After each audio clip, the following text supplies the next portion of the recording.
Hello প্রিয় বন্ধুরা, সবাইকে শুভেচ্ছা জানাচ্ছি। এই মুহূর্তে আমরা আছি হচ্ছে পাতা বিশ্বের বিখ্যাত যে বীচগুলো তার মধ্যে অন্যতম খোলামেলা বীচ, একবারে আনন্দবহুল আনন্দঘন যে বীচ, সেই বীচ পাতায়া বিচে। প্রিয় বন্ধুরা যারা দেখছেন তারা অবশ্যই চ্যানেলটি সাবস্ক্রাইব করে কৃতজ্ঞতা প্রকাশের সুযোগ দিবেন। পৃথিবীর বিশ্ববিখ্যাত যারা নেতারা আছেন তাদের সাথে যদি ছবি তুলতে চান, একবারে জীবিত যে অবস্থায় থাকে সেই অবস্থায় যদি ছবি তুলতে চান, তাহলে কিন্তু এই বিলিভ ইট অর নট এখানে চলে আসুন। চলুন আমরা দেখি বিলিভ ইট অর নট এখানে প্রবেশ মূল্য কত। আধুনিক যে ব্যবস্থাপনা বিলিভ ইট অর নট, এটা হচ্ছে মাদাম তুসো, লন্ডনে যে মাদাম তুসো দেখছিলাম সেই মাদাম তুসোর আকারে এটা গড়ে তোলা হয়েছে। বিশ্ব নেতা বলেন, যা কিছু বলেন সব কিন্তু সবাইকে জীবন্ত অবস্থায় যেরকম পাবেন লিমিটেড নোট টিকিট কাউন্টার নিচের জায়গা। এটা এখানে যে স্থাপনাগুলো আছে সেই স্থাপনাগুলো এখানে সাজিয়ে রাখা হয়েছে। নিচে মার্কেট আর উপর হচ্ছে খাবারের দোকান। টিকিট কাউন্টার পর্যন্ত যাই, দেখি সেখানে টিকিট কেটে ঢোকা যায় কিনা। লিমিটেড নটের অনেক বিশাল বিল্ডিং, পাতায়া বিচের পাশেই বিশাল আকারের মার্কেট। এই যে বিলিভ ইট অর নট যে বিল্ডিংটা আছে, এই বিল্ডিংটা আসলে মোটামুটি 7-8টা অ্যাট্রাকশন এখানে পাবেন। এখানে টিকিটের প্রাইসটা অনেক হাই, কিন্তু আপনারা যদি ভিতরে না ঢুকে বাইরে থেকে কিছু দেখতে চান, বাইরে থেকেও দেখার সুযোগ আছে। অর্থাৎ ভিতরে যে মূল অ্যাট্রাকশন গুলো আছে সেই অ্যাট্রাকশনের কিছু কপি বা কিছু ছবি এখানে বাইরে দেওয়া হয়েছে। এই বিল্ডিংটা ঘুরলেই মূল অ্যাট্রাকশনের কিছুটা অংশ আপনারা এখানে দেখতে পাবেন। এখানে রকিং চেয়ার অনেক কিছুই আছে যেটা আসলে না দেখলে বিশ্বাস হবে না।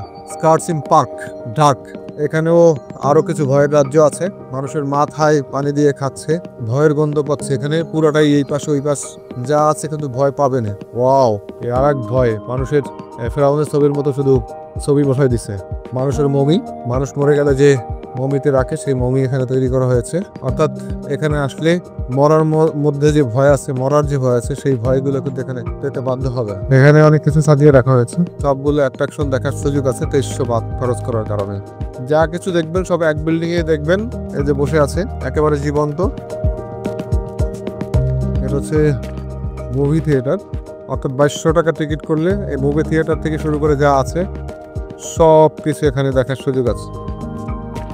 মানুষের কাছ থেকে টাকা কিভাবে নিতে হয় সচিত্র বাস্তব প্রতিবেদন হচ্ছে এই বিলিভ ইট অর নট। এখানে আসলে বিলিভ ইট অর নট এখানে টাকা আদায় করার বা টাকা কামাই করার জায়গা। ভয়ের রাজ্য এখান থেকে শুরু হয়ে গেছে। ভিতরে ঢুকতে আমি একটু খুবই ভয় পাচ্ছি। এই হরর রাজ্যের বিলিভ ইট অর নট এই যে জায়গাগুলো আছে, এই যে দেখেই ভয় পাচ্ছে। এদেরকে এমনভাবে সাজিয়ে রাখা হয়েছে, এরা এমনভাবে নিজেকে রেডি করেছে যে রেডি করার কারণে তাদেরকে দেখলে ভয় লাগে।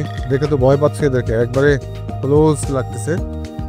বিলিভ ইট অর নট, চলেন একটু বিলিভ ইট অর নট এর ভিতরে কি আছে সেটা দেখে যাই। এটা হচ্ছে বিলিভ ইট অর নট এর কাউন্টার। এই কাউন্টার থেকে টিকিট কেটেই এখানে ভিতরের প্রবেশের সুযোগ আছে।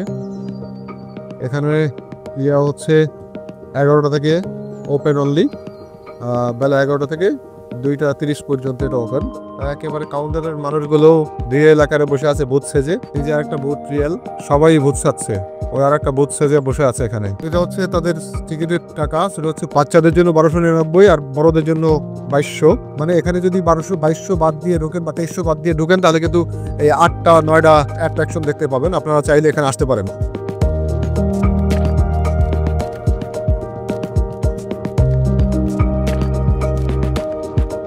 আমি নিজেই ভয় পাইলাম, আল্লাহ এখানে হেঁটে যাওয়ার সময় হঠাৎ করে এটা বাজার তো রয়েছে। আমি নিজে কিন্তু ভয়ঙ্কর ভাবে ভয় পেয়ে গেছে। ভয়ের রাজ্যের আর একটা জিনিস হলো পার্স। ভয় পাবেন না তা কিন্তু হয় না।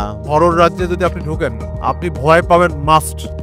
এই দেখেন কি অবস্থা, আল্লাহ ও ও ভয় পেতে বাধ্য। আপনি ভয় পাবেন না তা তো হতেই পারে না। হরর হসপিটাল, একেবারে ভয়ঙ্কর ভয়ের রাজ্য। এখানে গেলে নাকি ভয় পেতেই হবে। যে মানুষগুলো দাঁড়িয়েছে তারাও মনে হচ্ছে ভয়। মানুষগুলো কি ভূত, বাস্তব মানুষ? তার বাস্তবতাকে দেখে দেখা যাবে না।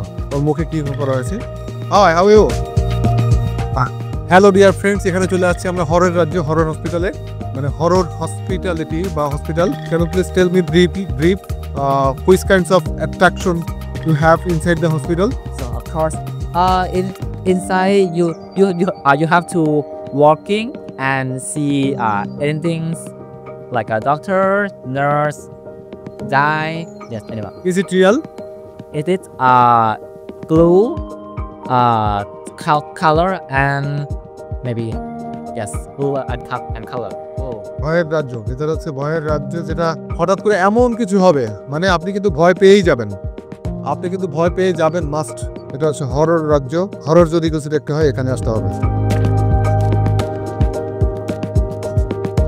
Leave it or not, tallest man যেটা, সেই টলেস্ট ম্যানের বাস্তব জীবন্ত চিত্র হচ্ছে এটা। Tallest man in the world, একেবারে সবচেয়ে লম্বা ব্যক্তি, পৃথিবীর সবচেয়ে লম্বা ব্যক্তিকে দেখার জন্য কিভাবে ভিড় করছে দেখেন। থাইটাউন কেমন তার বাস্তব চিত্র এটা দেখাচ্ছে। এটা তো ভয়ের একটা রাজ্য, এখানে গেলে ভয় পাবেন না সেটা হতে পারে না, মানে এখানে আসলে ভয় পেতেই হবে। এই যে হররের রাজ্য, এটা একটু পরে লাফালাফি শুরু করে আবার একটু পরে ভালো হয়ে যায়। পৃথিবীতে বিখ্যাত যত মানুষ আছে প্রত্যেকের পাশে দাঁড়িয়ে ছবি তোলার জন্য এটা। এই যে আরেক দোস্ত আছে, হাই দোস্ত কেমন আছো তুমি? হাই দোস্ত, সংবাদ সম্মেলন করতেছে জর্জ ডব্লিউ বুশ।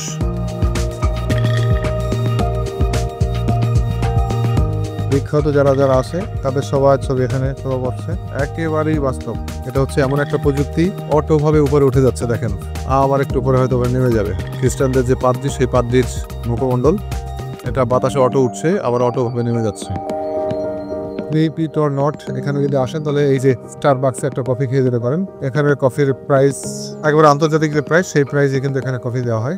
120 টাকা থেকে শুরু করে অনেক টাকার দামেরই আছে। প্রিয় বন্ধুরা, আজকে আমরা আসলে ঘুরছি দেখছি।